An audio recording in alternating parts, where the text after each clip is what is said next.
Good morning, members of the community. My name is Darrell Watson. My pronouns are he, him. I'm honored to be the chair of the Housing Stability Strategic Advisors Board and to facilitate this morning's meeting, very important discussion about the budget for the Housing Stability Strategic Advisors and to provide an opportunity for the HSSA members to provide advice and input and comments on proposed items listed in this year's budget.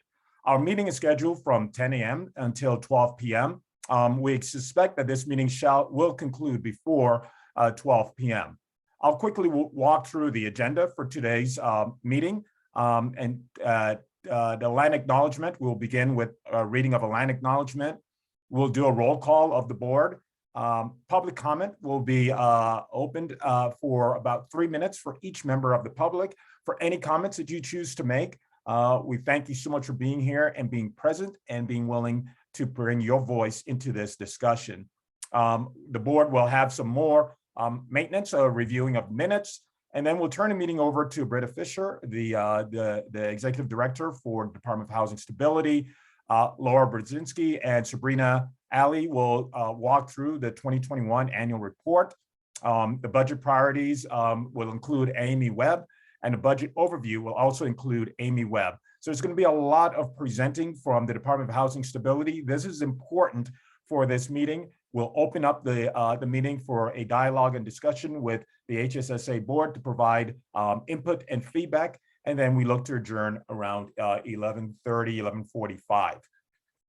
There will be no meeting in July, so we will be meeting once again in August. And Randy, as you asked, at the beginning of the call, the board will have an opportunity at the end of the call to discuss whether they would like to meet in person based on any type of COVID restrictions that may or may not be present during the month of August.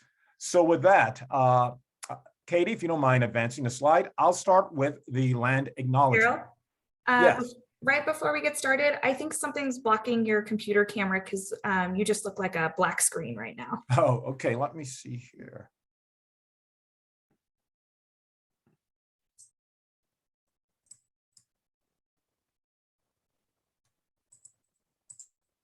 All right. I am not sure what that is, Katie. I'm going to see if I can figure that out, but not seeing my mug on the screen is not a deficit. So thank you for letting me know. And while we go through this, maybe during Britta's presentation, I'll try to sign off and sign back in.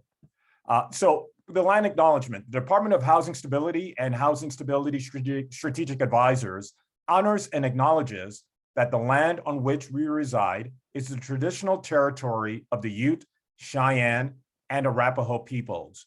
We also recognize the 48 contemporary tribal nations that are historically tied to the lands that make up the state of Colorado. We honor elders past, present, and future, and those who have stewarded this land throughout generations.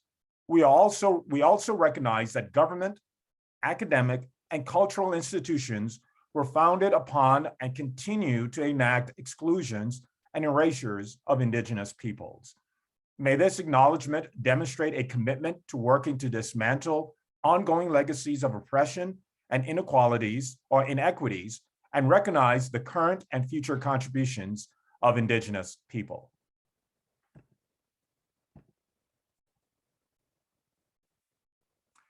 And since it appears, Katie, that we do not have a quorum as yet, I won't go through the roll call for HSSA members. Thank you, Randy, for being on early and on time. We'll move forward to the opportunity for public comment.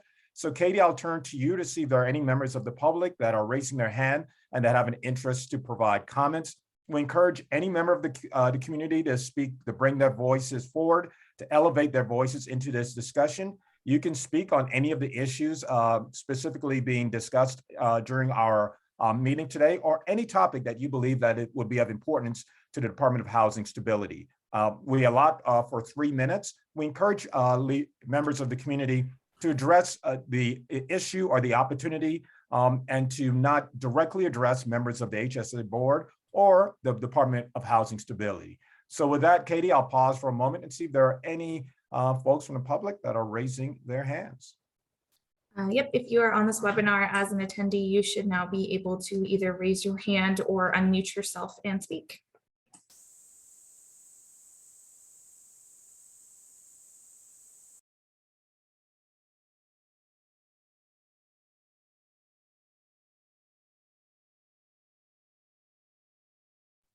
I'll do what my husband calls the teacher pause, give folks an additional time for anyone to raise their hand or to unmute as Katie provided to provide any additional comments or any public comments.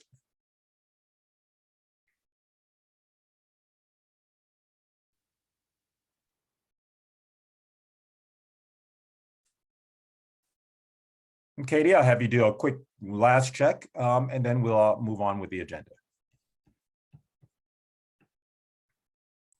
Okay, last call for any public comments.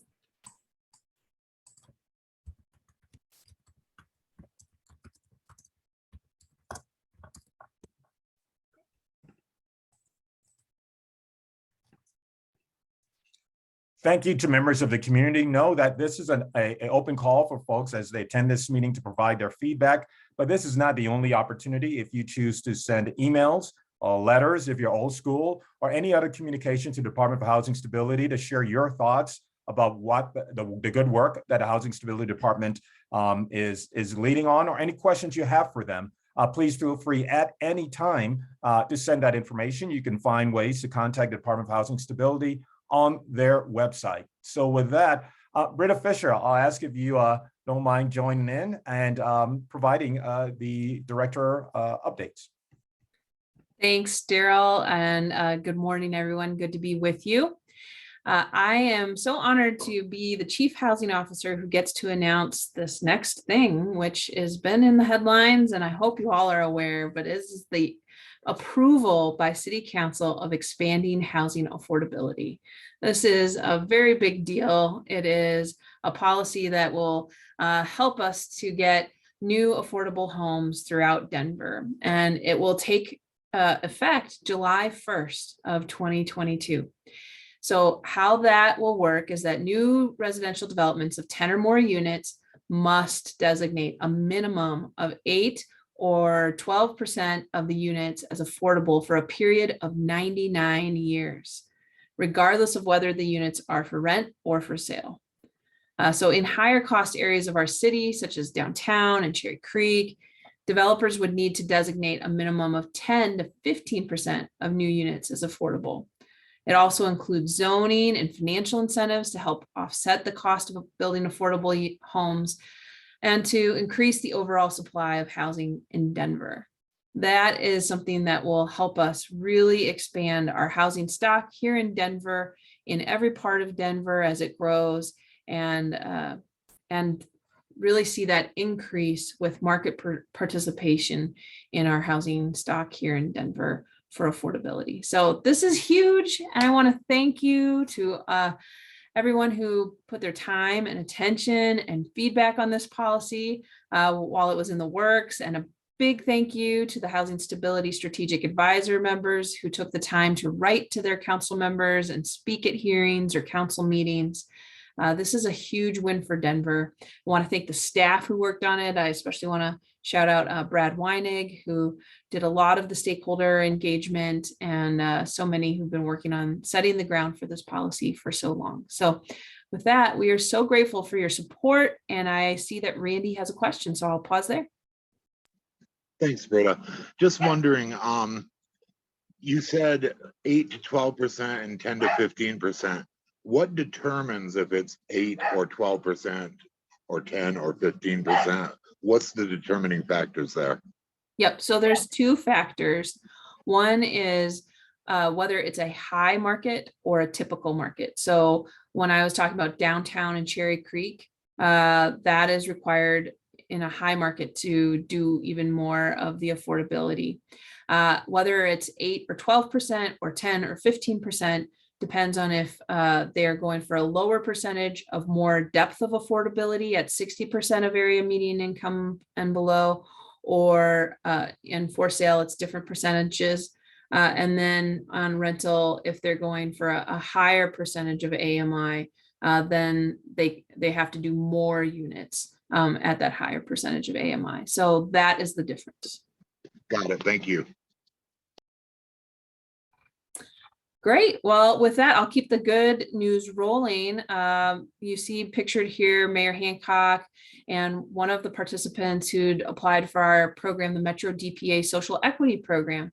This is a home ownership program that provides down payment assistance. And we've been doing this Metro DPA program for years. But we've added a new component for social equity. And so that is all about helping to serve people who have been in redlined areas or have descended from people in those redlined neighborhoods of Denver to help them with a greater down payment for home ownership. So we have seen huge response. We have 96 applicants already since its launch at the end of April, and 72 have already been approved, and 6 applicants are headed to their closing. So we're really excited to see that progress on the program and see these applicants become homeowners. So I also want to particularly thank the man at the podium, Dontrell Starks. He was one of our first approved applicants and a wonderful spokesperson about how this program was helping him and his family that was growing here in Denver. We have more exciting things on the horizon, and that includes our prioritization policy. Just the reward for some historic housing legislation and work is more. And so we are working on the prioritization policy. It's scheduled for the safety committee, so safety, housing, education, and homelessness city council committee on June 29th for an informational presentation. There's not going to be any action at that time, but we'll be setting the groundwork for this policy that helps to prioritize people for newly constructed and preserved affordable housing here in Denver. So this, right on the heels of something that will create more affordable housing, this is something that will help us prioritize people and help to prevent further involuntary displacement, we hope. So we're excited about that. We appreciate the feedback and engagement we've gotten from everyone, along with the Metro DPA and the expanding housing affordability. This is a really big policy year here in Denver, especially on home ownership as well. So let's talk one last thing. We're talking about budget today. So I just want to mention that we did have some teletown halls.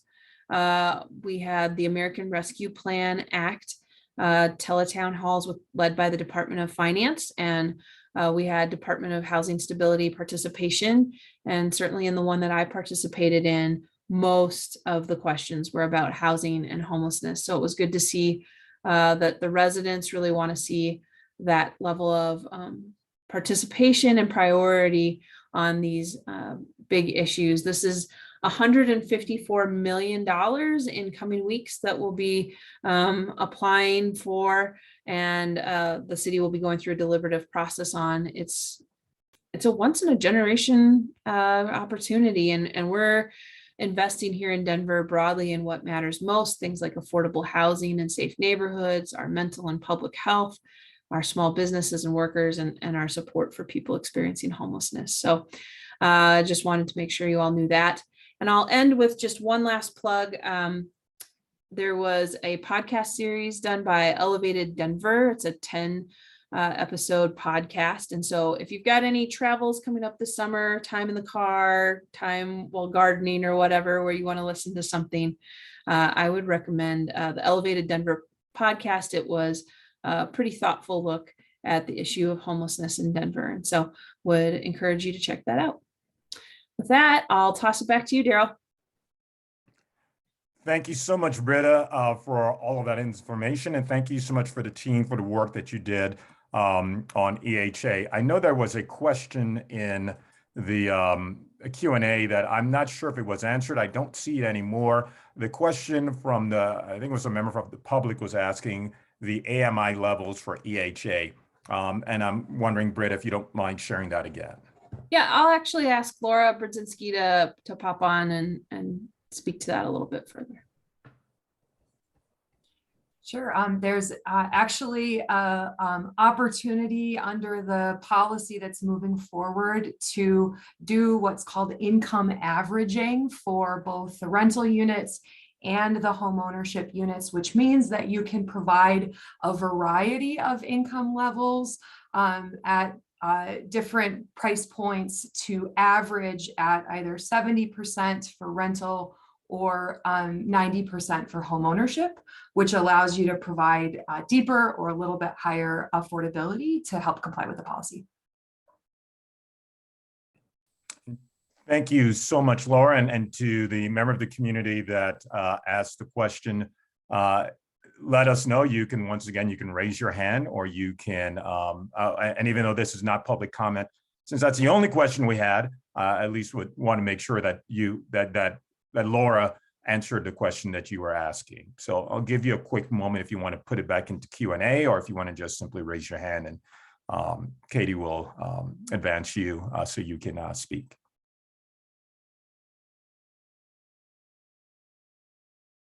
Oh, I see another Q&A. There's a yes, thank you. As always, Laura, thorough, concise, and to the point. Thank you so much. And thank you to the member of the community for sharing. I normally have my video on. For whatever reason, Zoom decided today, even though I'm quite spiffy, showered, I look good to myself, the video is not working. And so as a host, it's kind of hard to facilitate, at least for community, for me not to actually be visibly present, but know that we are trying behind the scenes to get the Zoom gremlins to allow my video to show. But until then, know that I'm here, I'm focused, and engaged in this discussion. So I know I'm looking down the list, I don't believe we have a quorum. Because we are doing quasi-Robert rules, I'll suspend the rules because I think it's important for us to approve the minutes. So with suspending the rules, what that allows is for less than a quorum of board members to provide any comments about the minutes from the prior meeting and simply to approve those minutes. We'll speak with the other board members in the August meeting to ensure that we didn't miss any of their thoughts, but I didn't want to move forward without us approving the minutes for our main meeting. So I'll pause for a moment to see if any of the board members need to review those minutes that were sent out by Katie. I'll give about 1 minute, and then I'll ask for someone to advance the question to approve the minutes of the main meeting.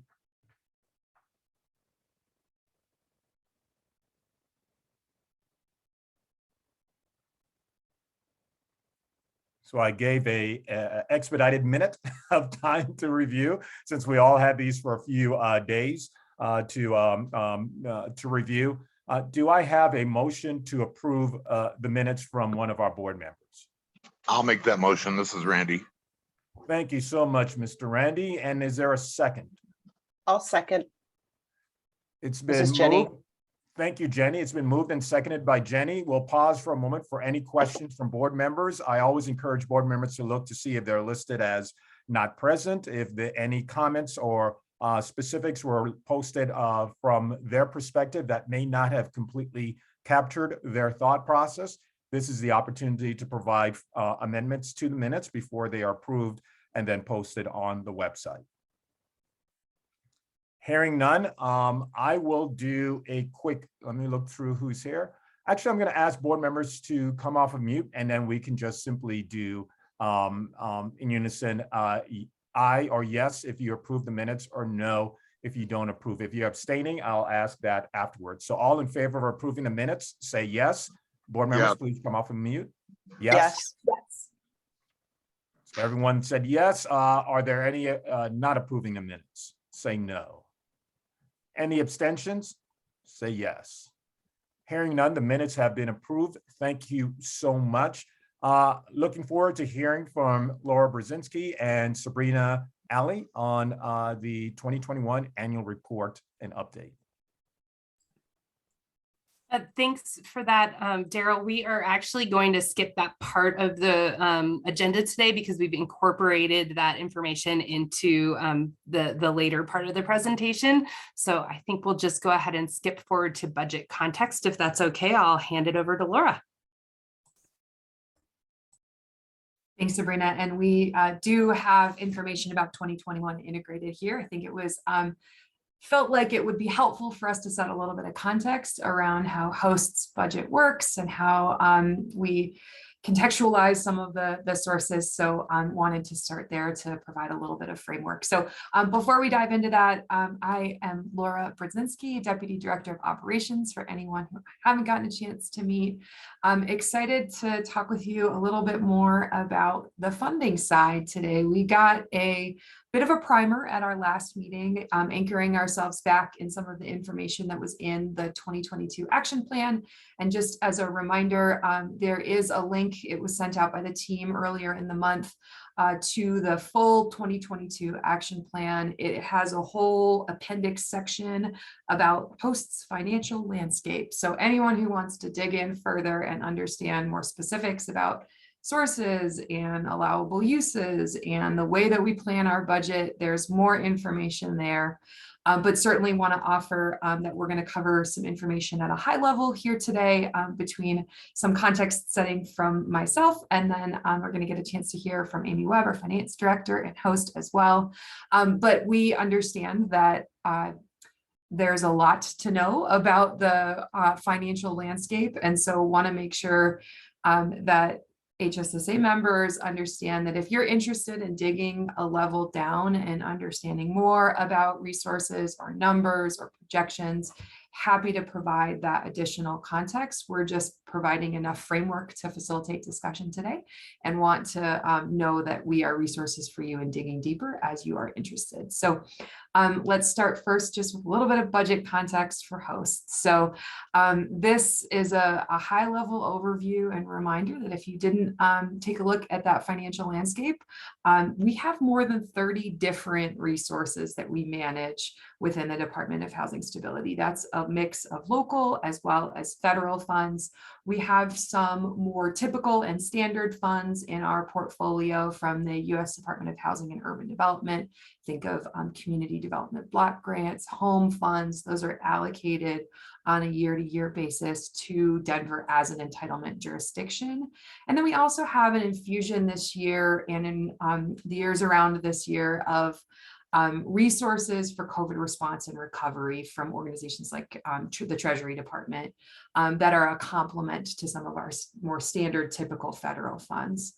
And then the other big portion of our budget is from local funding sources. In the last several years, we have made significant strides as a community to have dedicated local funds for housing and homelessness services. So want to just remind you of what some of those are, and we'll talk a little bit more in detail about those as we move through this presentation.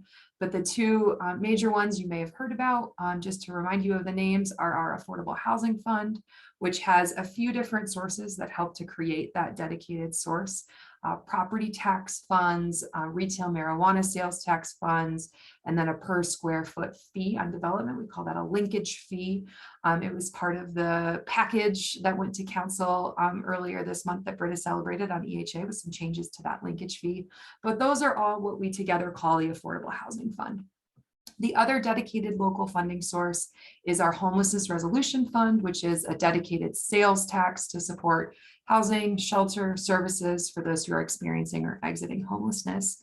And then the city's general fund resources are another source of local revenue that help to support housing and homelessness.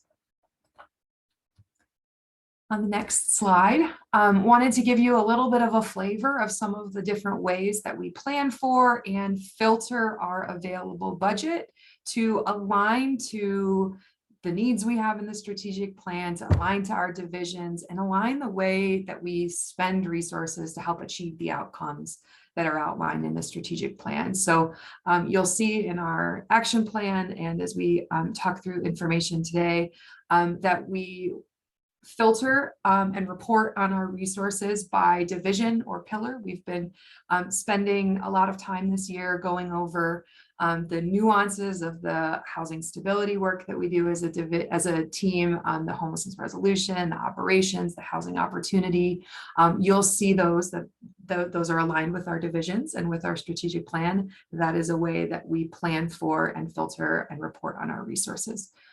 We also think about our resources from a funding source perspective, whether it's federal funds, emergency funds, or local funds like the Affordable Housing Fund or the Homelessness Resolution Fund.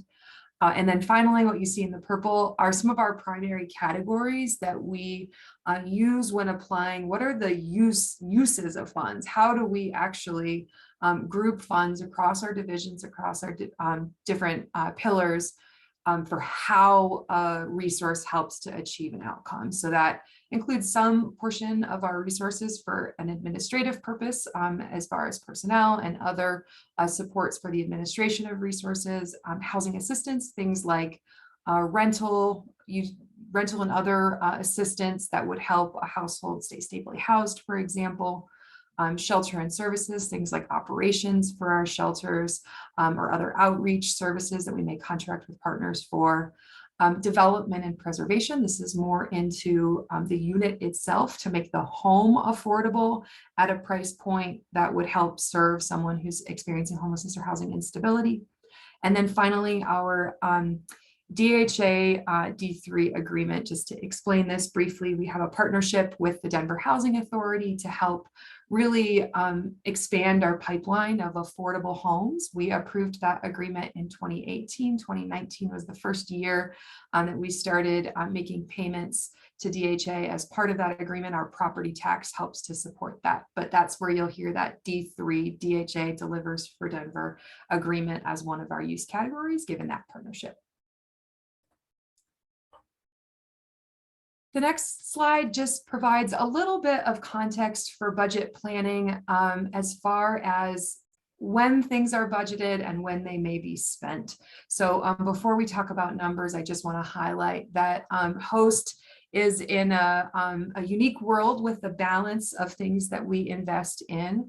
A lot of what we invest, as you saw in those use categories like shelter and services or housing assistance, are into programmatic partnerships with contractors who actually directly provide a service out to those in need in the community.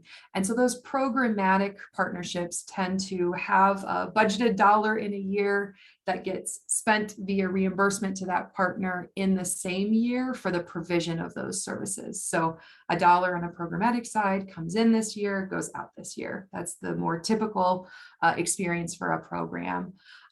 Development, the unit preservation and development component of what you saw on that slide earlier. I just want to highlight that development contracts can sometimes take multiple years between when we assign a dollar to a particular project to when they line up all of the different capital sources that we're helping to fill a gap alongside to make that housing development possible, to actually become a contract and then spend the dollars for construction, acquisition, rehabilitation for that. So our development dollars tend to span multiple years, where a 2022 dollar, for example, may not actually go out the door and be spent for multiple years once it's assigned to particular and prospective use. So just want to highlight that those are some nuances as far as Host's budget planning is what is spent in a given year versus what may be carried into future years, but is assigned to a particular use. And then the last slide here is just one more context setting slide with some definitions. I just want to make sure that when we're using terms around our financial landscape and what we're planning for from a budget perspective, that we're anchoring ourselves in what do we mean by these terms. So when we use the word budgeted, we're talking about dollars that are available in a given year to be planned for and or spent, again, with that context around what may be spent down in a year versus what may be carried. But that's what we mean by budgeted. Expenditures means the budgeted dollars that were actually spent that year for administrative costs, goods, programs, development. And then we have planned investments. So a budget dollar that we're setting aside for a specific project or program, but is in pre-contracting stages. Again, because especially on the development side, it can take some time between assignment of resource and actual contract that is approved. But once a contract is approved, we use the term encumbered or obligated to generally mean budget dollars that are connected and tied into an approved contract, which, just as a reminder for folks, if it is under $500,000, there is an agency approval of that that can be done within host. But when any contract, this applies to host and every other part of the city, if there is a contract that is proposed that crosses that $500,000 threshold or is at that $500,000 amount, city council is required by charter to approve that. So whether it's under $500,000 or over $500,000, it's a contract approval when we talk about encumbrances or obligated amounts. So why don't I pause there and just see, are there any clarifying questions on the context before we move into 2021 and then beyond numbers?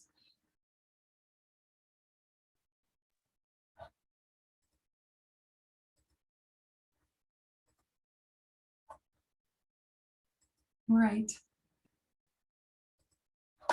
I will keep moving forward. Certainly, if you have any questions, I haven't seen anything come up in the Q&A yet, but appreciate anyone who may have clarifications, either writing them there or raising your hand, and I would be happy to help clarify anything as you need.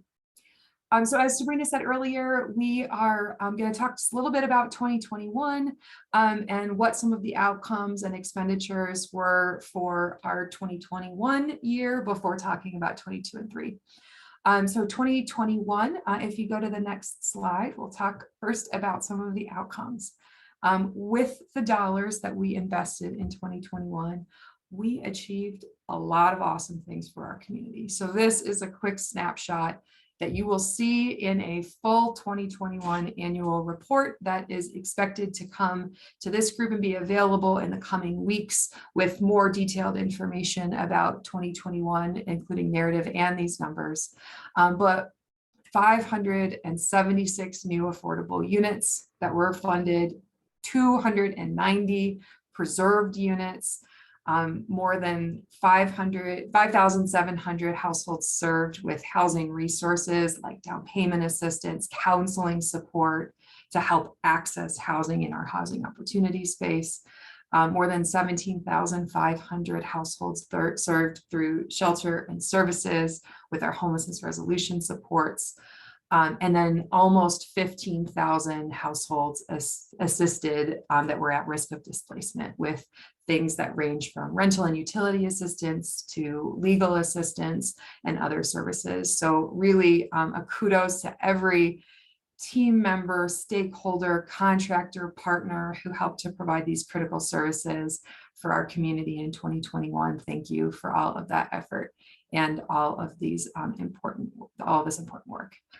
I am gonna let Amy Webb cover the next slide, which has a little bit more detail about the resources that were invested in 2021 to help effectuate these outcomes. Hey, Laura. Hey, Laura, Could you before you please, move on, there's a couple hands up. Yes. Sorry, Bretta, you got in before I could, so thank you. Randy, I believe your hand was up first, and I just have a clarifying question on one of these points. So Randy? Thank you. Thanks, Laura, and nice to see you. On that slide where it talks about it created 576 new affordable housing units. So I just want to clarify that you also talked about how sometimes in the budget, things are budgeted, but they take several years to actually happen.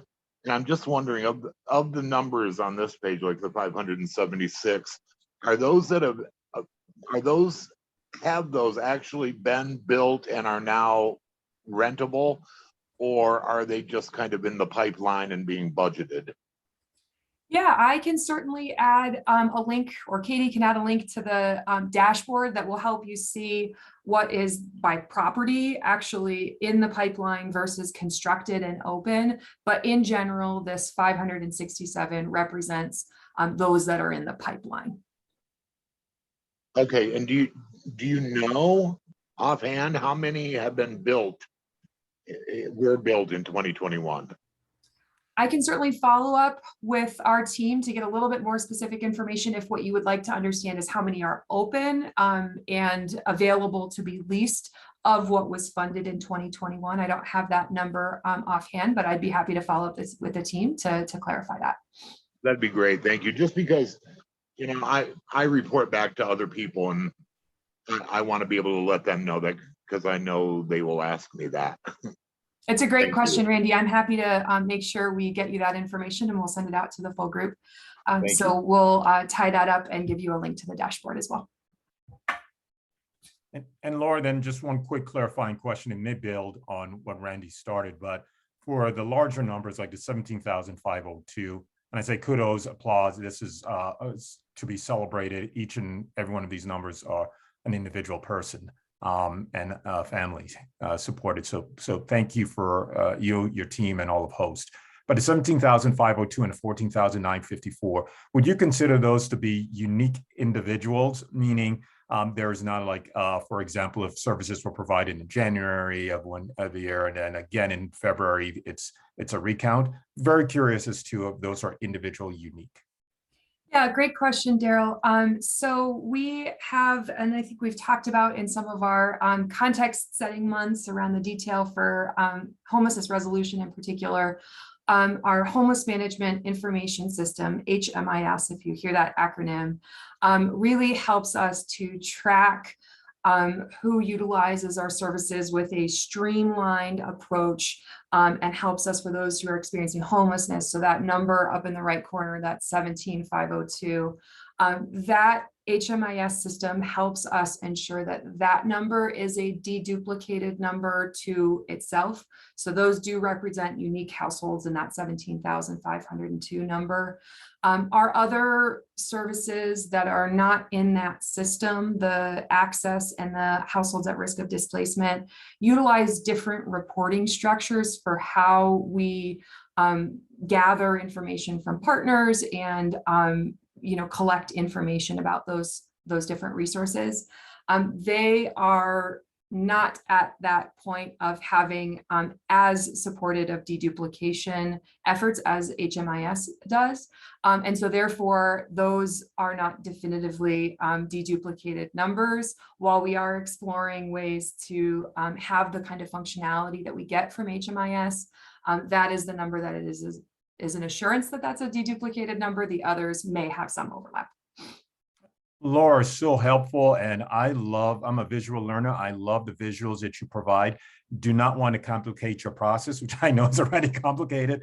If you see it as value, I would maybe recommend an asterisk towards, especially these larger numbers that are unique, so that it may reduce additional questions from other communities that you're going to present this to. It's a great comment. Thank you, Daryl.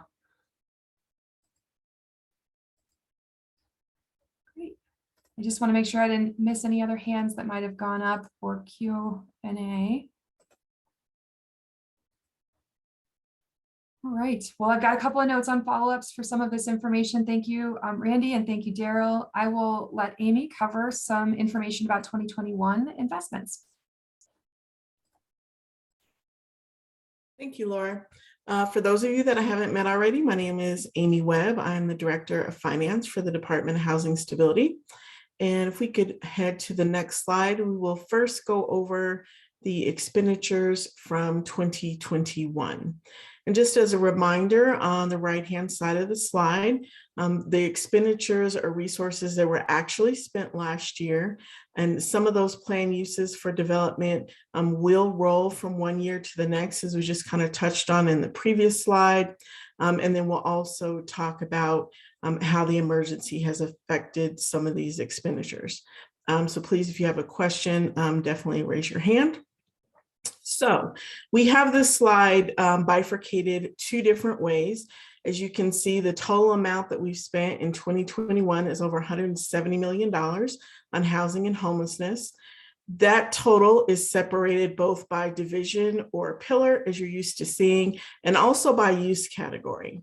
So if you look at the top portion of the slide, the divisions are separated from our host divisions of operations, housing opportunity, homelessness resolution, and housing stability. And we've also broken out that DHA D3 payment on its own, although it's not technically a division. Obviously, we wanted to make sure that that number did not skew the expenditures that are reflected in the table, and that we were very clear that that was a separate payment that is made outside of the other divisions.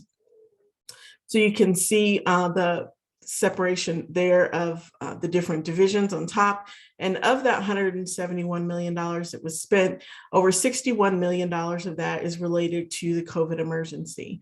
So those dollars include expenditures under our FEMA agreements, under the CARES Act for emergency solutions grant, and also emergency rental assistance. We felt that was important to call that total out so that you understood that the $119 million that is referenced in the slide above has a portion that is specific to emergency spending. Okay. On the bottom portion of the slide, you will see those same expenditures bifurcated by use category. So you will see a breakdown of the same budget, although reconstructed to show you what uses those dollars were actually allocated to. So administration, housing assistance, which includes down payment assistance, housing counseling, and rental and utility assistance, shelter and services, which includes our shelter operations and other partner agreements to assist people experiencing homelessness, unit development and preservation, which is supported by our housing opportunity team.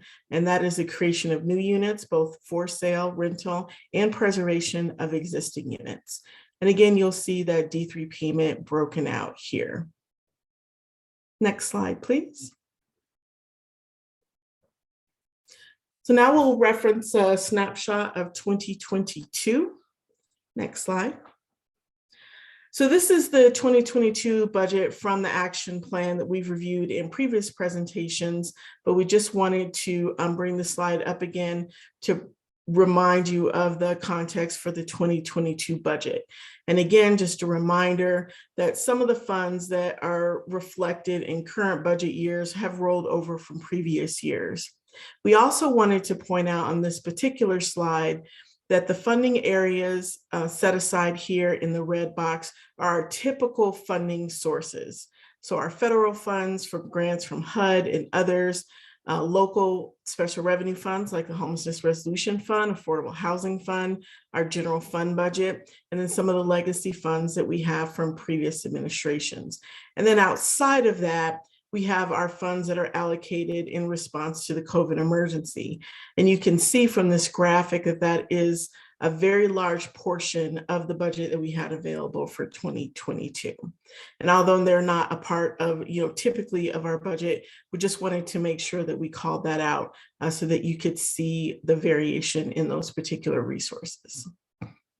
Next slide. All right, so here is the 2022 status.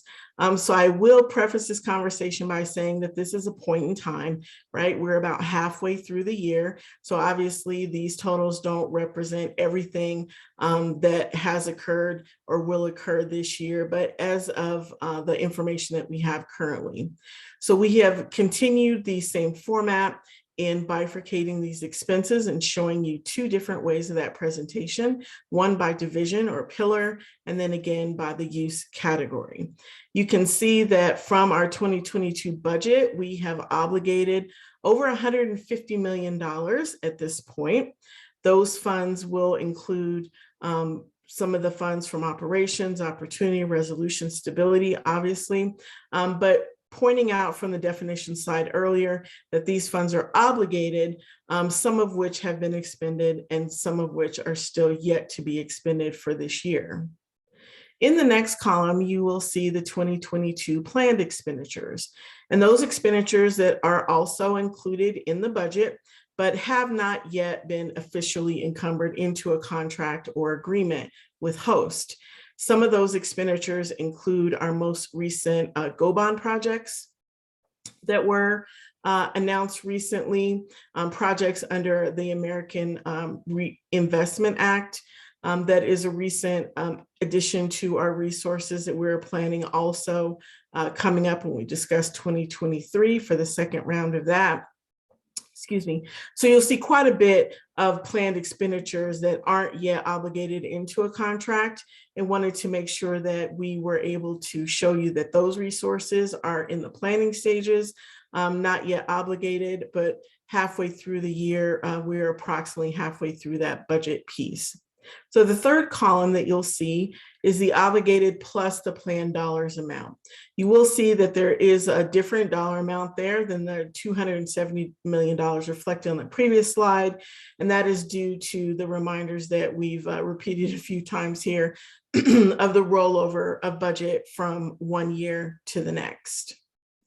Now, the next category, the use categories, the next portion of this slide are the exact same figures, obviously, as we discussed previously, just bifurcated by the use category. Some of the planned expenditures to note here under shelter and services would include the purchase of 48th Avenue, our expenditures there and improvements that we are making under ARPA, GO bond expenditures that we have announced recently, and then pending ARPA unit preservation and new development projects under the American Reinvestment Plan Act. So all of those are in full swing of working feverishly to get all of those done, but they are in the plan column currently. Randy, you have a question? Yeah, sorry to be such a pest. I'm just wondering if you can help me understand why such a large percent of the budget is for shelter and services rather than unit development. Because to me, it seems like if you develop more units, that's going to help solve homeless issues rather than just putting people in shelters. Thank you for that question. I think that's a really great question. I will probably defer to either Laura or Britta to help you with that, and then I'll dive back into the numbers.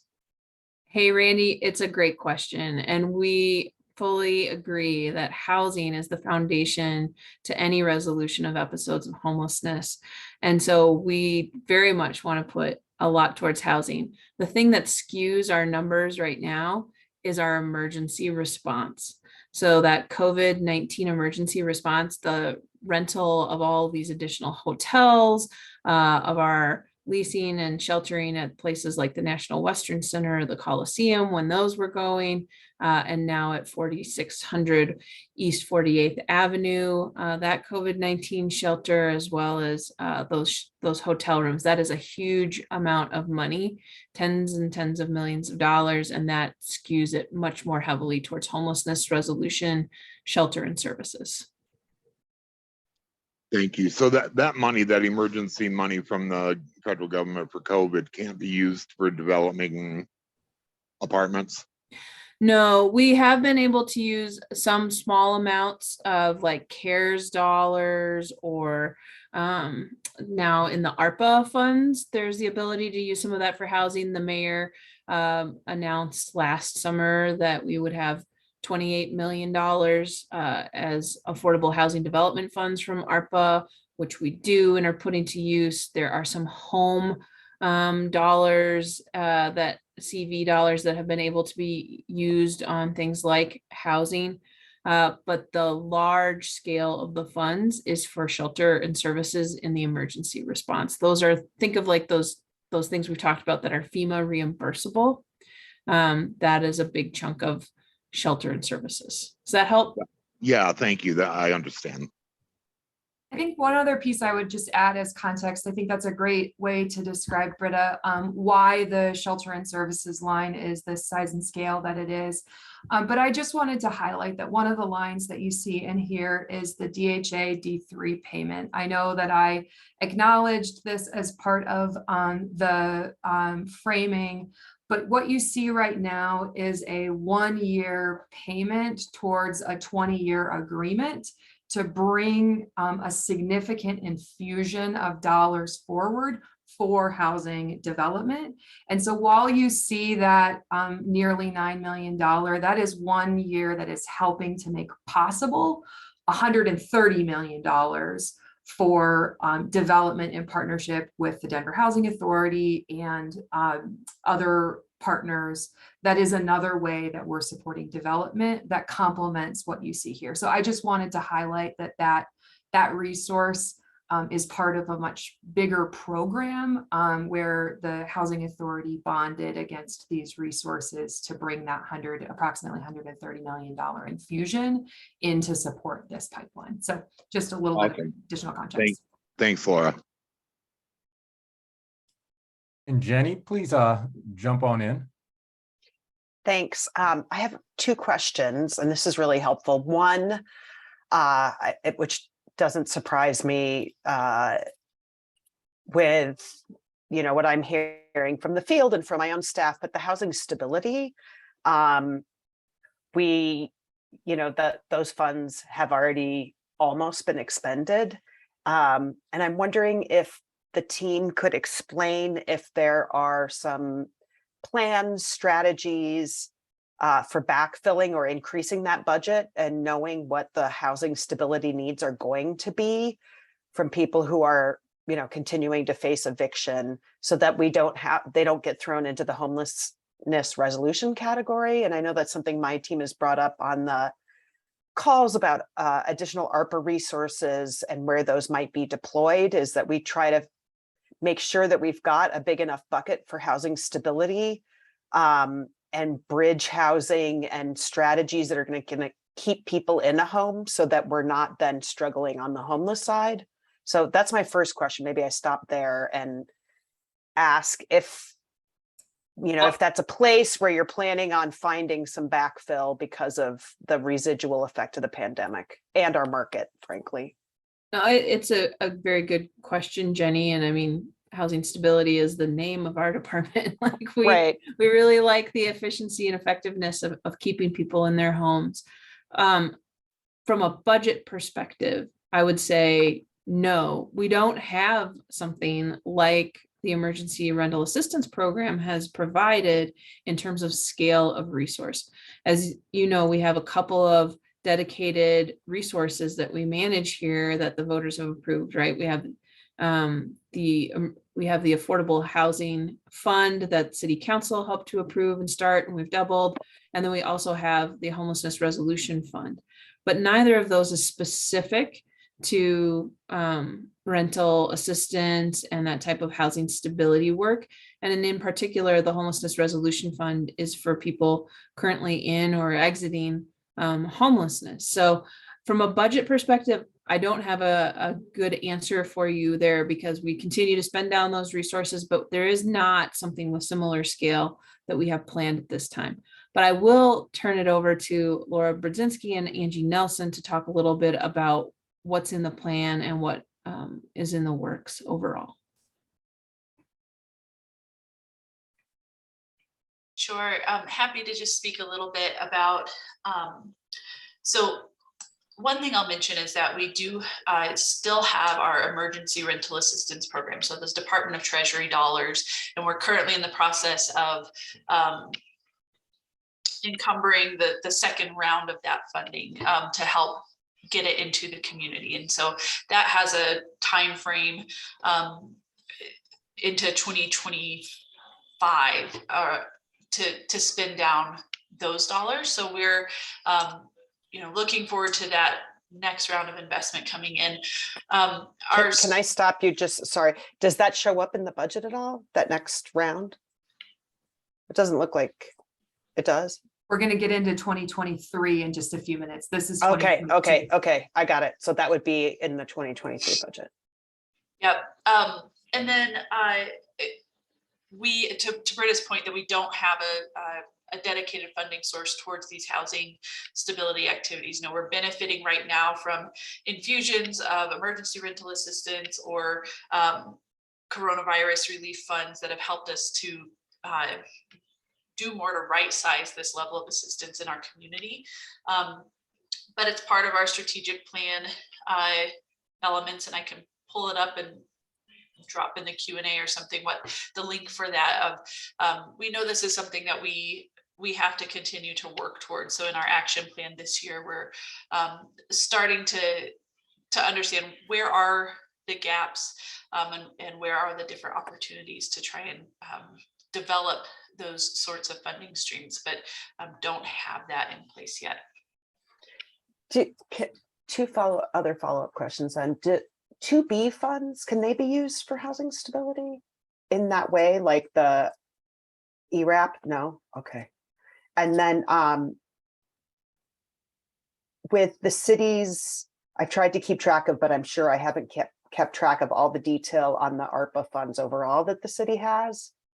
Can those be dedicated to ERAP type activities and housing stability if the city writ large chose to dedicate more? And is that part of what's this, the public hearings and all the comments? Is that still a possibility, I guess?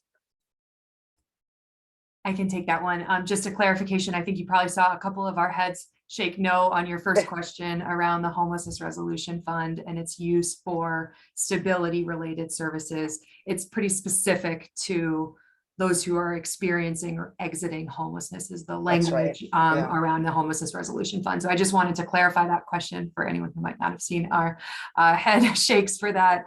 And then take your second question around ARPA related resources. We actually were awarded resources in the first round of ARPA, $1.5 million for stability services that are helping to provide eviction legal defense, and certainly Angie can expand on any more specific questions you may have around that. But I just wanted to highlight that it is eligible use of ARPA and was awarded to us in the first round, which we are investing those resources now in the process of extending contracts through 2023 to really infuse that resource out into our community. Okay, and then residents of Denver are of course eligible for the state ERAP, but I think that's expected to run out by the end of the year. So that's another resource that people can go to. Okay, and then a really other just quick question on the housing opportunity side.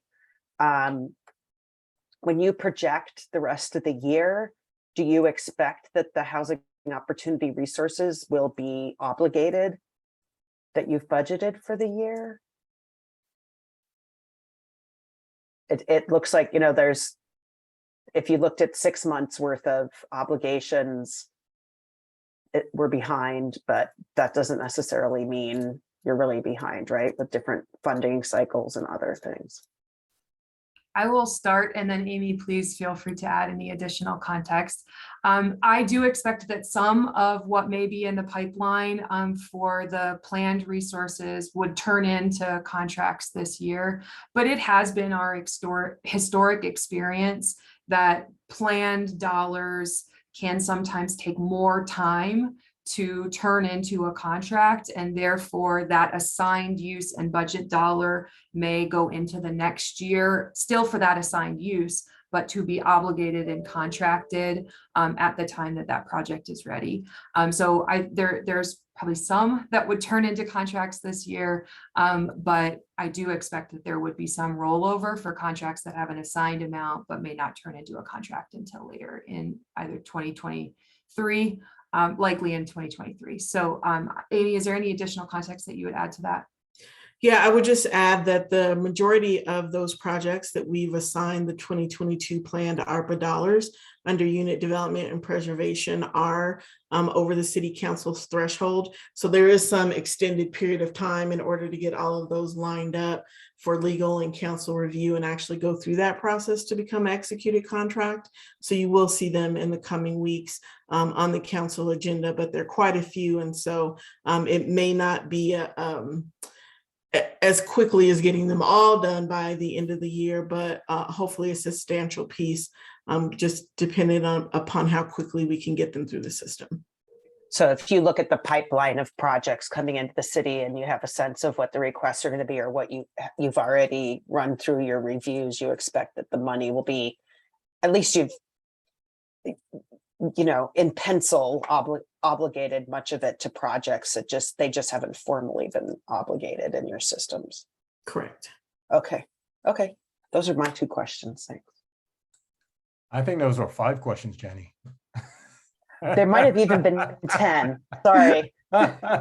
Thank you, everybody.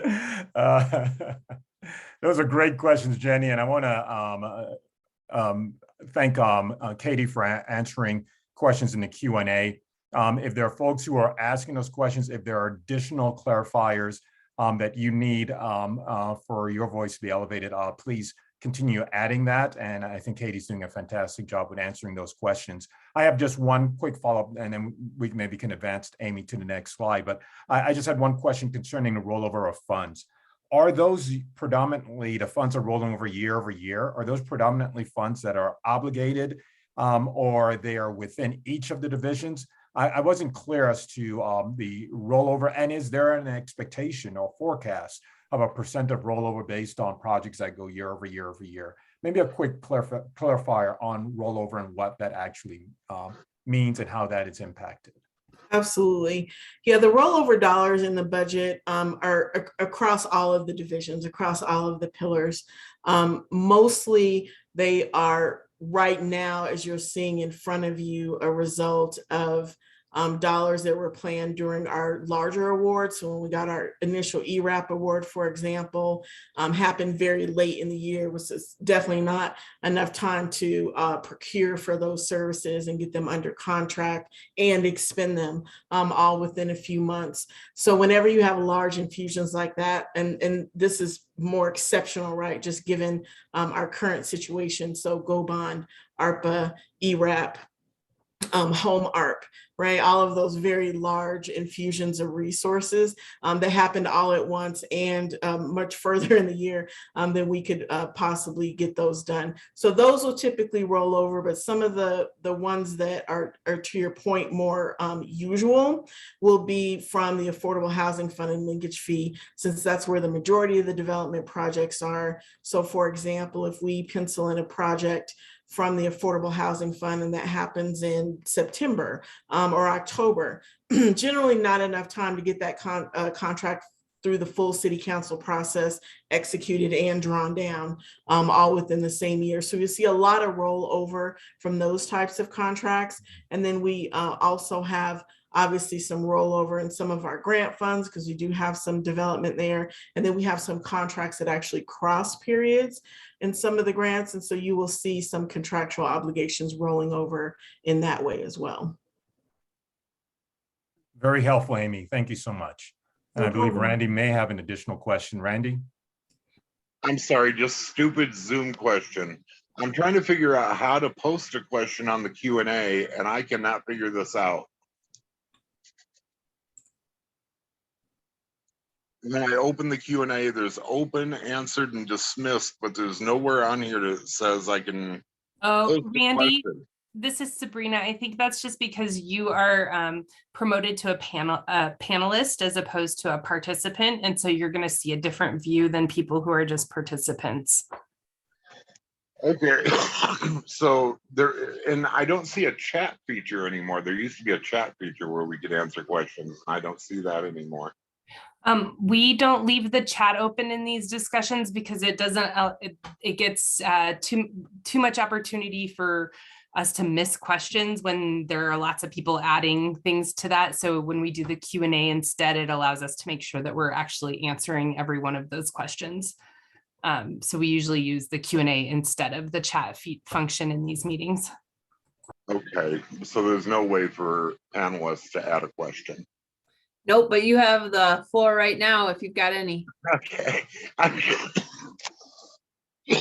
I'm sorry. The only question I have is if someone could just help remind me the definition of ARPA and ERAP. We love to explain acronyms around here. Yeah. So ARPA is the American Rescue Plan Act. Got it. And ERAP is Emergency Rental Assistance Program. Thank you. I'm done. No problem. Great questions, Randy. It's good for us to make sure we're using the full name. We can get buried in our acronyms sometimes. So thank you. Well, I think the next couple of slides are mine on 2023. So just in the interest of time, I can do a couple of framing pieces for a little bit more information on 23 so that we can make sure we give some additional time for discussion. Great questions across the board. Thank you for all of the clarifications and digging in to understand these pieces. If you could, Katie, move to the 2023 budget timeline. I will cover these next few at a high level, just an anchor for those who may not have been able to attend last month's meeting around the timeline for budget, and just a reminder for even those who were around where we are at in the city's budget process. So we follow a calendar year as far as budget in the city of Denver. And so the stage that we are in right now is really this orange stage of budget preparation, where we start with our base budget based on an assumptions of continued funding in the previous year, and then identify what may be priorities for opportunities like recovery or expansion requests before we get into the really summer and early fall of reviewing those opportunities, finalizing a budget, and then having what is a base and expanded budget. So what we're going to talk about today is our base budget, but know that there are still outstanding conversations with the Department of Finance, the mayor's office, around those recovery and expansion opportunities to align with priorities that may result in a different number at the end of the budget process than the base. But we're going to talk about the base and what is at least known numbers at this point for our discussion. So next slide is just a couple of pieces of information on these next few of some of the priorities that are already really articulated related to housing and homelessness resolution from mayor, city council, and the engagement that we've already been able to conduct as a city around public and stakeholder feedback for budget. So these are just a quick snapshot of the mayoral priorities for the 2023 budget process. And you can see that housing and homelessness resolution is one of those key ones, as well as equity and financial stability as articulated for the priorities for 2023. The rebuilding is economic perspective, rebuilding our economy, and just highlighting that housing does that too. We create 2 jobs for every 1 housing unit that is created within our community and state. So acknowledging the intersection with some of these priorities with some of the work that we do here in our agency and with your partnership. Next one is an overview that you can find on City Council's website as well around the 2023 City Council priorities.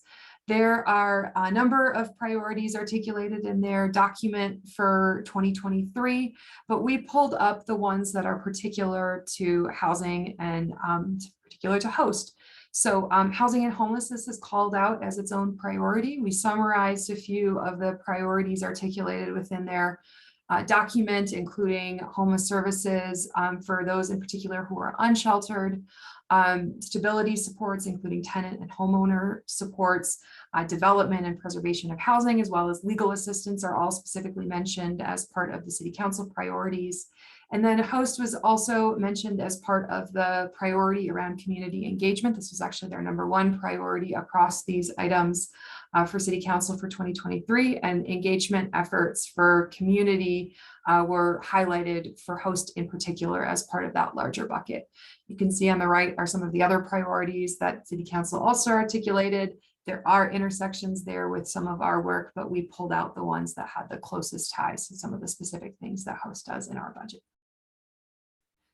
And then finally, there is a slide here as far as some of the other themes that we've heard from the extensive stakeholder and public engagement that's been conducted around budget over the course of the last couple of weeks and months. Just as a reminder, Britta mentioned some American Rescue Plan Act. I'll catch myself as far as acronyms. American Rescue Plan Act town halls and engagement. And these are some of the themes that we heard from some of the stakeholder and public discussions. Further information is coming from the Department of Finance as far as distilling down some of the data that they received, but we heard some feedback around opportunities for investment into down payment and development supports, so the pairing of those being critical to really support and help close equity gaps for home ownership, particularly for BIPOC households. We heard feedback around housing, shelter, and services for those who are experiencing homelessness, but particularly those who are experiencing unsheltered homelessness, and heard quite a bit in those conversations around those who are experiencing unsheltered homelessness and living in vehicles.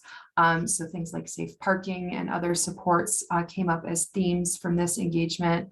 Acquisition, development, and preservation of affordable rental and supportive housing. You highlighted this earlier in your comments, Randy, and then improvements to the shelter system to help provide equitable, streamlined, and reliable access for those who may be seeking those services as some additional priorities that we have heard from some of those discussions.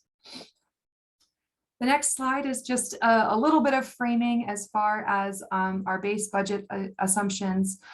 We have made some assumptions for continued funding of regularly allocated federal and local sources, and what we know to be the case to your question as far as the emergency rental assistance program, Jenny.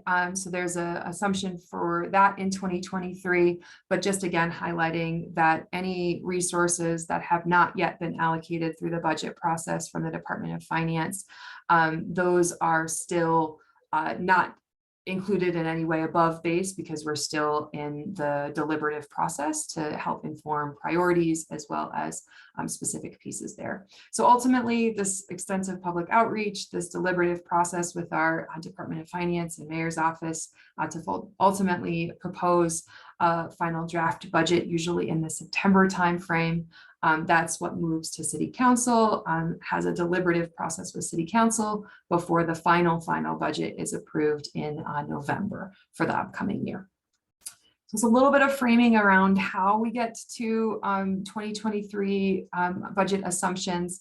I'm going to turn it over to Amy to talk a little bit more about some of those base assumptions and what we have moving into 2023.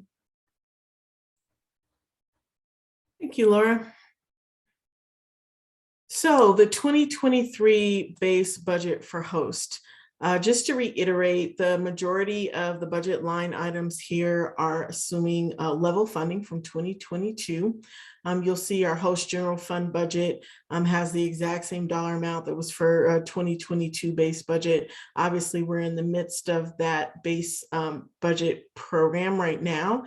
And as we get further through the budget process, we'll be able to refine these numbers. The Affordable Housing Fund also has a flat allocation for 2023. Now that will be finalized in the budget process, and we will have those numbers further on in the year. But just as a reminder, the Affordable Housing Fund includes not only the property tax fund, but also our linkage fee fund, which has revenue ongoing throughout the year. The Homelessness Resolution Fund, here's a flat amount as well. So we haven't yet made any adjustments for any upcoming voter decisions on any extra amounts that would be reflected there. Our federal funds are relatively flat. However, we did have very small increases of home and HOPWA in our federal funds in 2022. So we are assuming a flat growth rate for those federal funds in 2023. The other funds that are reflected here under the funding source category include a lot of our special revenue funds, some of which are infusions of new cash, like the Homelessness Resolution Fund, et cetera, that are based that way, but most are legacy funds. So these are funds that were for previous administrations, transferred over from Denver Housing Authority, for example, and as those funds are spent, they are not replenished. They are also very specific in their use, so not super flexible like with our general fund, where we have the most flexibility on programming those particular dollars. Under the COVID response right now, we have a call out for the American Rescue Plan Act. I think I mispronounced that acronym earlier. I need to get used to doing that. But under the COVID response, we have called out that American Rescue Plan Act, because we don't yet know what that second round allocation will be for host. So the COVID response and recovery funds that you see right there are mostly reflected of Emergency Rental Assistance Program, or ERAP funds, going into 2023. Now you'll see at the bottom of this table, the same $166 million overall budget broken down by division, which will include your pillars of operation, opportunity, resolution, and stability. And again, calling out separately that DHA D3 agreement that will be underway until 2038. And that is not a final amount. Again, that property tax appropriation to host that is particularly assigned to DHA for the D3 agreement will be determined later on this year in our budget process. Any questions about the 2023 budget? Amy, Yes. quick question on forecasting for operations. I'm seeing, I think it's just a 1% increase. I know everything is flat that we're listing. Is there an anticipation of operations scaling at a higher percent than that? Is there kind of a ceiling as far as a kind of a sweet spot for host stating operations percentages should not be forecasted above 9%, 10%? If you have the opportunity to share a little bit about that. Sure, absolutely. You will see a small increase in that operations percentage because we were transferred a lot of new positions in our last budget round. And so in 2022, if you recall, we brought on our early intervention team onto host that had a lot of additional positions for that. Most of the special revenue funds whose operational costs are included in that total are capped. So for 8% for the Affordable Housing Fund or Homelessness Resolution Fund, for example. So there's not an infinite amount of operational dollars that are assigned to those special revenue funds. And that would also include the amount of administration that is allowable under the grants, which for HOPWA is only 3% of the grant and of home 10% as a standard. So you kind of get to that blended rate that we are right now at about 7%, and you probably won't see, you know, other than a new emergency perhaps, that I won't say that to be happening. But if there were something exceptional to happen, you could see an increase there, but typically that blended rate is approximately what you'll see across all budget years. Thank you so much, Amy, for that. Very helpful. Jenny? Hi, thanks again. You may have said this and I missed it. I'm wondering how the budget per division stacks up against 2022. And like it looks like maybe on housing opportunity, it's a little lower. And those are the I'm interested in housing opportunity and housing stability and how those stack up against last year, and what you're seeing as the trend in resources and then demand on both of those sides. And it looks like on housing stability, there's about a $5 million or so need for funds from something other than COVID response and recovery funds that must be coming from some other resource. Right. So if you recall, we had a huge infusion of the American Rescue Plan Act under both of those categories. So there was $28 million that was assigned for unit development and preservation under housing opportunity. We also had dollars for eviction legal prevention that was under housing stability, and then some safe outdoor space dollars under resolution. So there is going to visually be, right, a difference between 2022 base budget and 2023 because we accounted for that award in its entirety in 2022. Okay, got it. Thanks. And Amy, not similar, maybe I'll add on to Jenny's question. Mm-hmm. I know through the state budgeting process, there was an allocation, I'll say approximately, because I'm sure I have the number wrong, about 75 million. And I think that was statewide with an obvious percent going to Denver. Are there any anticipated budgeted, I'm thinking I'm using the correct, budgeted percents or dollars from what the state, but what the governor signed within that state budget. Is that visible here within this budget? Yeah, we haven't added any of those anticipated resources to this budget yet. So that a very good question. And just as a reminder, this is like all known dollar amounts as of today, the 17th of June. So as we go on into the future weeks and have more concentrated information about those resources, we'll absolutely add them to the budget. And would those be restricted, or would those be general fund I know still very early, still discussions, but curious as to where you believe that will land. My guess is those will be restricted, as most of the special revenue funds have a specific use and purpose by charter. And so they will probably fall into that bucket is my guess. Thank you, Amy. Oh, go ahead, Lauren. I was just gonna add that there's a slide back on 19 that outlines the percentages of what's obligated and planned this year according to the divisions.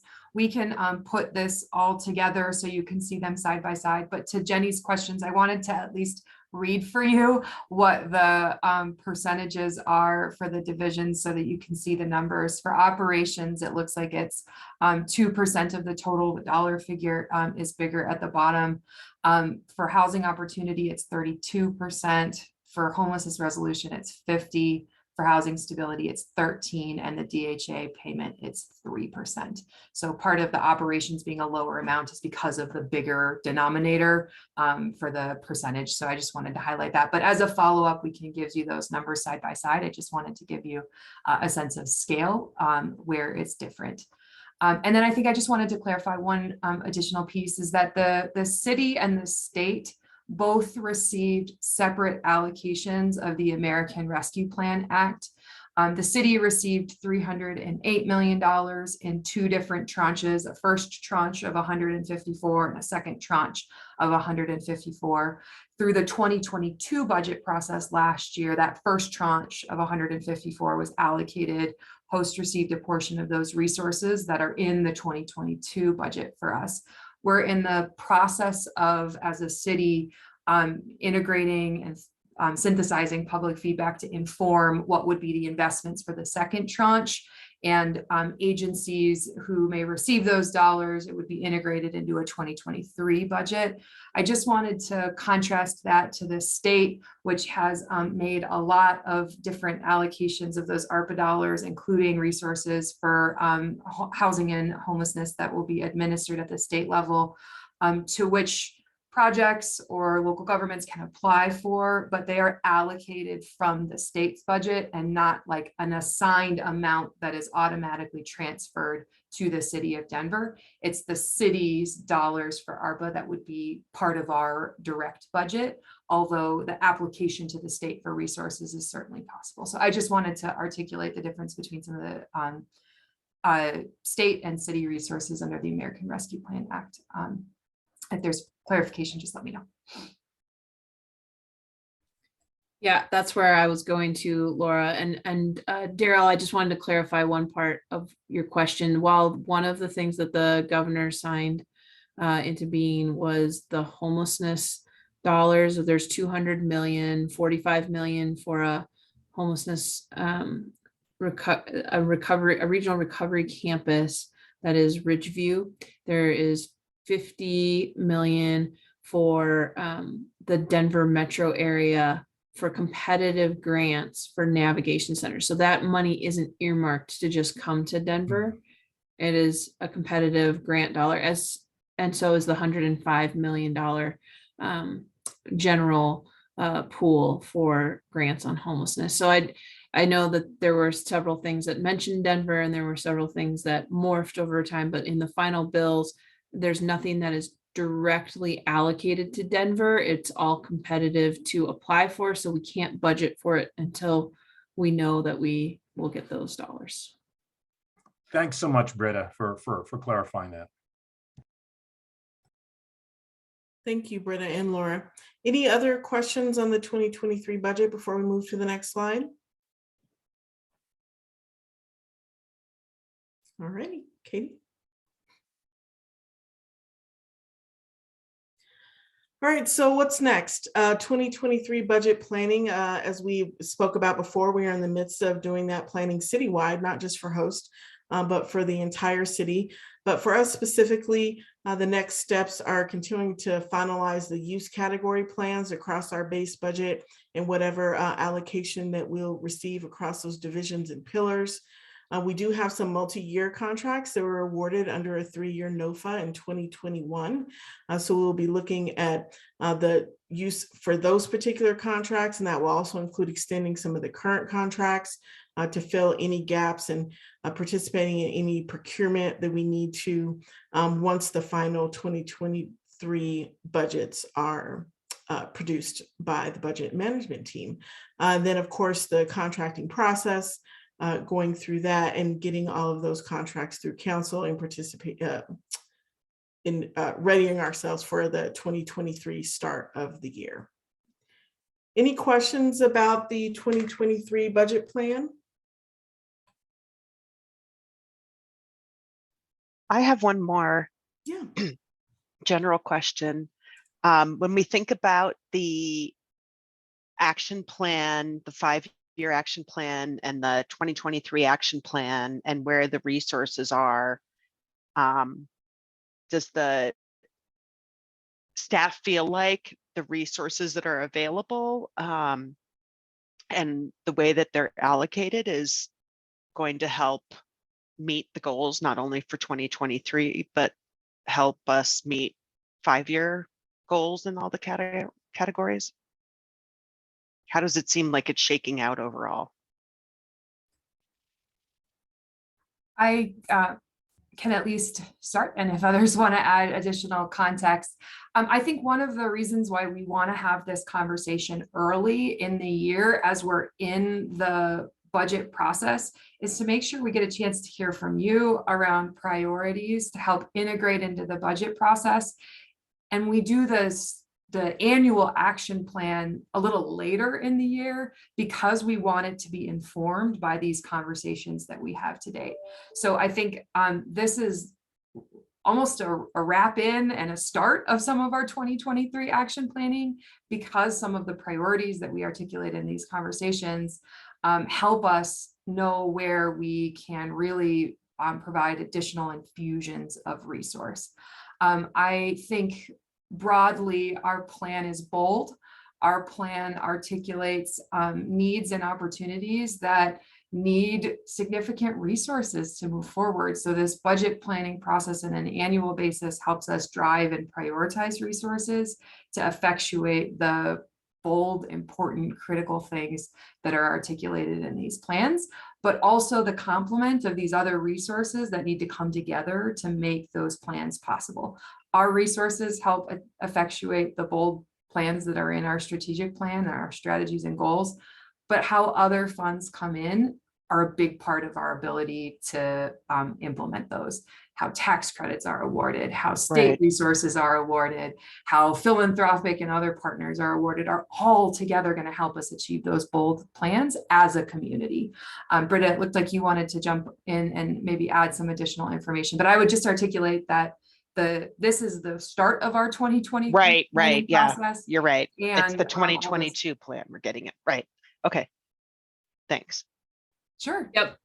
Laura went right where I would go, which is, ultimately it's our partners who deliver the things that move the needle in the plan. And so while we know about the resources we know about now, there's other things that can impact partner resources, both negatively and positively. Like one of the things that we're seeing that we didn't expect earlier was like this $100 million grant to community solutions. And so now they're doing more robust investments in cities across the United States. And we expect Denver will be one of them.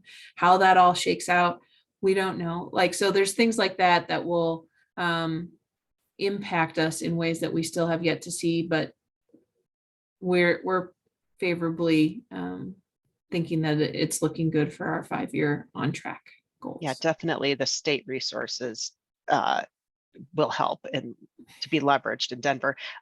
So I guess then if we as the advisors are thinking about the budget and these buckets, really the buckets are where the buckets that you're showing are the buckets of resources based on the eligible activities for those resources, as much as the budget isn't, the distribution of those funds in the budget isn't necessarily based on some modeling of getting towards the outcomes that we have in the 5-year plan, or is it a little bit of both? Do you know what I'm trying to ask? You know, as you look at the distribution between all the expenditure categories. Right. Yeah, I would say definitely a little bit of both. There's going to be some like the Housing Resolution Fund, for example, right? That's pretty specific about that use and not able to be spread across all categories. So yeah, there's definitely some of both, some allocations of general fund, for example, and then others that are special purpose. Okay, thanks. And I guess I would just use it as a transition to maybe the next slide where we have some questions for you, because you can see what Amy shared as far as the base budget is an assumption of static funding and static distribution from last year. But as we think about opportunities for resources, as we think about finalizing those distributions and the use categories of shelter, housing assistance, and housing development, we want to be thinking about your feedback around priorities. So we articulated some of what was the city council or the public or stakeholder priorities that we heard back from community conversations around, but want to help facilitate some discussion here as far as additional feedback you'd like to give to us. Obviously, we have a question here if there's components of the budgeting or planning process that you feel like you need more information on or want to dig in with us further. Again, stand ready to support you in that, but want to understand these articulated priorities that we've already started to hear from city, stakeholder, and public engagement align with the current needs. What is missing or needs adjustment? And so those are a couple of the questions we'd love to chew on with you as far as your feedback as we are in this planning stage for budget, and would love to just hear more. I've started to hear some things, but would love to give you some opportunity for additional questions or discussion. So Laura, I'll jump in first, and then I'm also will look around the room because I know Myra is on the call. Of course, Randy and Jenny are also on the call. I'm not sure if I'm missing any additional board members. But as an overarching question around advancing equity, I know throughout your budget presentations, the ways in which the team is budgeting or prioritizing advancing equity flows through. I think there's an opportunity to maybe elevate that in whether it's in a narrative, even though there's not a line item. So for example, when we look at the moves that Host has taken when it comes to the anti-displacement steps to provide grants for folks for housing, as well as the prioritization strategy that's still going through, I think, your regular due diligence process to go through City Council. I'm curious to see how, I think as a pillar or as at least a priority from my perspective, from communities that speak to me, is identifying how advancing equity is identified. Is it just simply overarching? Can it be a narrative within the budget that these things help with the advanced equity? It's not so much a pillar, but the overarching themes within the 5-year plan. So curious to hear your thoughts on that and how some of these things that are still coming through the pipe, like the prioritization strategy, how those will impact the advancing equity expectations within the 5-year plan. Thanks, Daryl. And it's an excellent question. And I think you've heard us articulate over and over again how it's, the lens through which we are looking at our investments. I think you'll be pleased to know, for those of you who are not as intimately involved in the city budgeting process, that part of our deliberative process includes, for every single budget request, equity questions about how does this help reach our city's equity goals And here in the Department of Housing Stability, we articulate exactly what it will help us do as far as our goal for race to no longer predict housing outcomes. So that is something that is baked into the process here in the city of Denver. And for those who are not as familiar that may not know that. So I really appreciate that question. As far as another way to articulate it, we looked primarily at tables and spreadsheets today. But certainly as we get towards those budget book and those types of narratives, that's also addressed in there. If you want to look at previous budget books, there are some comments to that in each section, like there is for housing stability. Really helpful, Britta. Thank you. And Randy, if you don't mind, you can unmute and jump on in. Thank you, Daryl. I know to some of you, this is going to sound like a kind of a stupid question. But as someone that doesn't work in the housing industry or in the general bureaucracy of the city government, I'm wondering if there's anything that can be done about the time that it takes for some of this stuff to get done.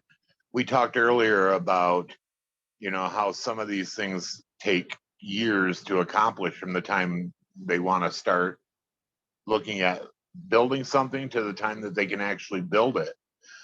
And it seems to me like there should be some way to streamline that process so it's not taking 3, 4, 5 years to build a building that is needed so desperately. There should be some way to streamline that and speed it up. So forgive my naivety about that, but I'm just wondering if there's any way that can be addressed. Randy, again, excellent question. No worries. In fact, I am incredibly impatient with how long everything takes and want all my housing instantly. But we tend to brag about when we speed up that process. So I'll just remind you of a couple of things.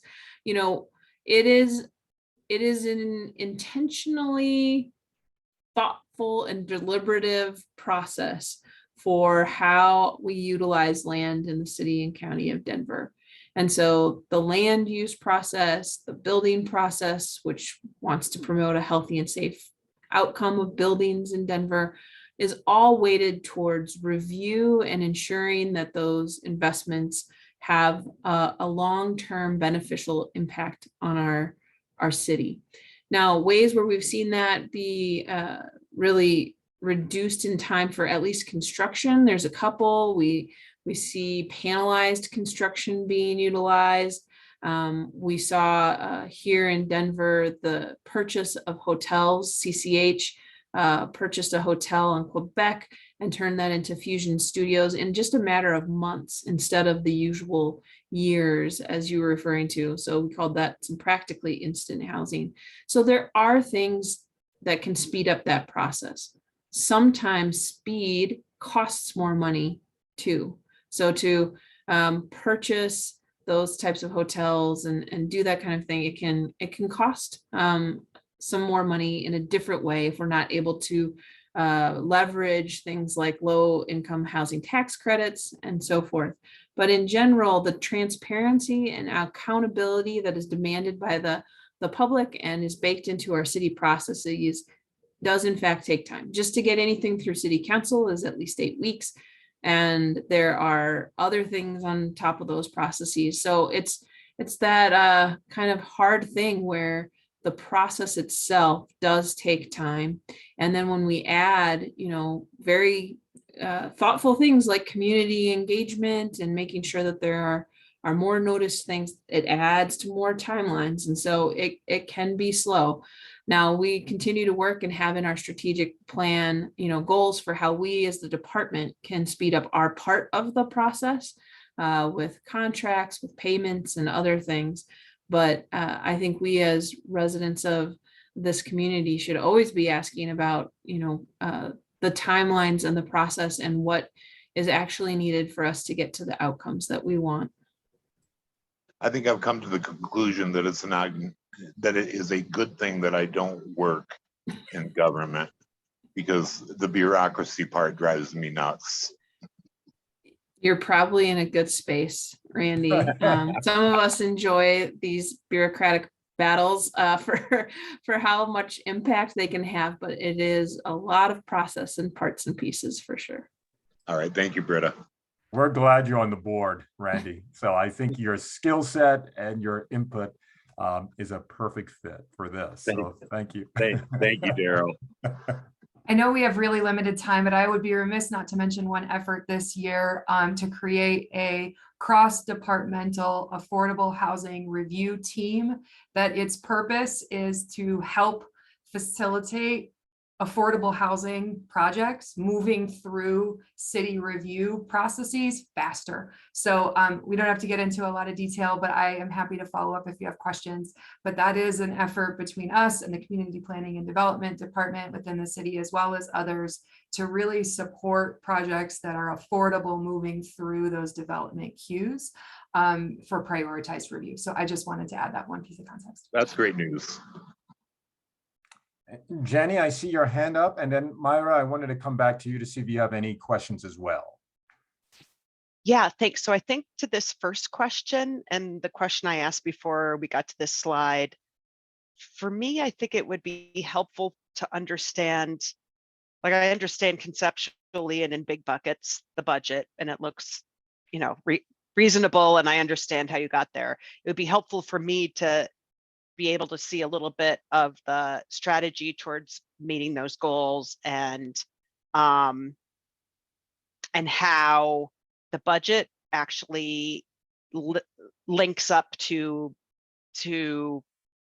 serving households or building units or whatever it might be. So if there's a way for the advisors to see, you know, like, hey, we set these 5-year goals, here's what we've ticked off or been able to do so far with the resources we had or expect in 2022 and 2023, with these buckets and the restrictions we have on funds or the opportunities we have in funds, and the, you know, what, you know, the leverage is a little unknown right now with so many other resources flowing into the state. But I think a little bit more strategy for us to understand how that budget relates to you know, what Randy and Daryl have said is, you know, really serving households would be helpful.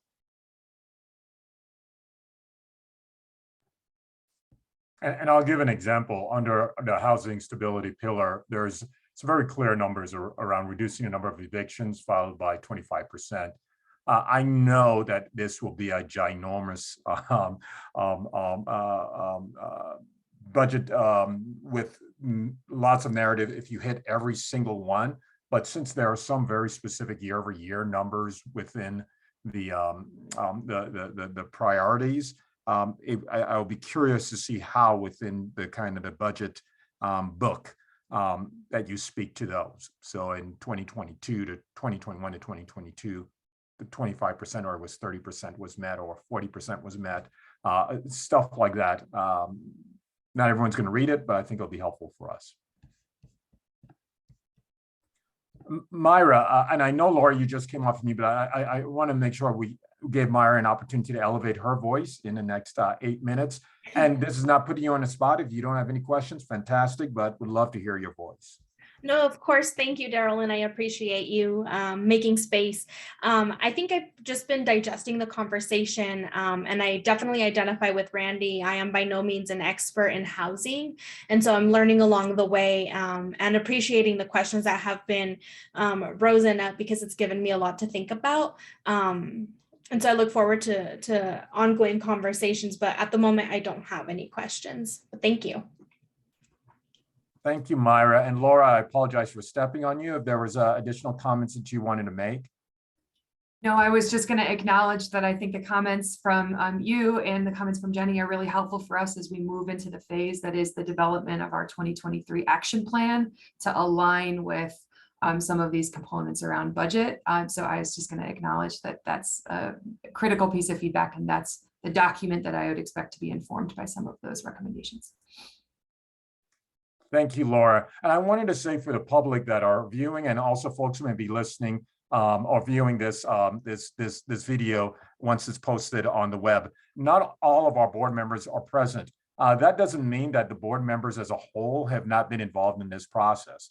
There have been opportunities over the last 4 weeks, actually almost 6 weeks, to engage directly with leaders and experts within the budget process for a host, and each of our board members have engaged in that process. Life happens in the summertime, and so I know that some of the board members had some conflicts, but I at least wanted to advance that so folks know that even though we do not have all of the board members present at this meeting for this important discussion, each board member has had ample opportunity, weeks and weeks of discussions, and the ability to provide and inform the staff, and this discussion continues. So even though we're not meeting in July, each board member has an opportunity to communicate with Britta's team, directly with Amy and with Laura and with others. And so there's ample opportunity for voices from the board, as well as voices from you within the community.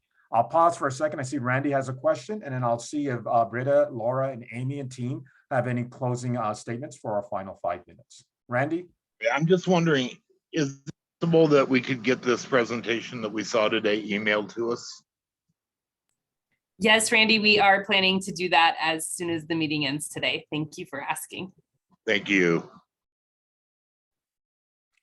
Any final comments from the members of the host staff to close this first, or actually not first, this ongoing step and discussion around the 2023 budget?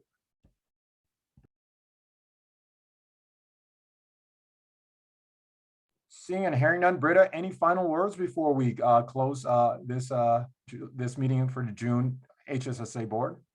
As always, lots of gratitude for you, our advisors, for your great questions and for your thoughtfulness in engaging, for the community, for your continual advocacy for affordable homes here in Denver, and to the staff, always ready to serve the public and to see a healthy, housed, and connected Denver. I hope everybody has a great weekend.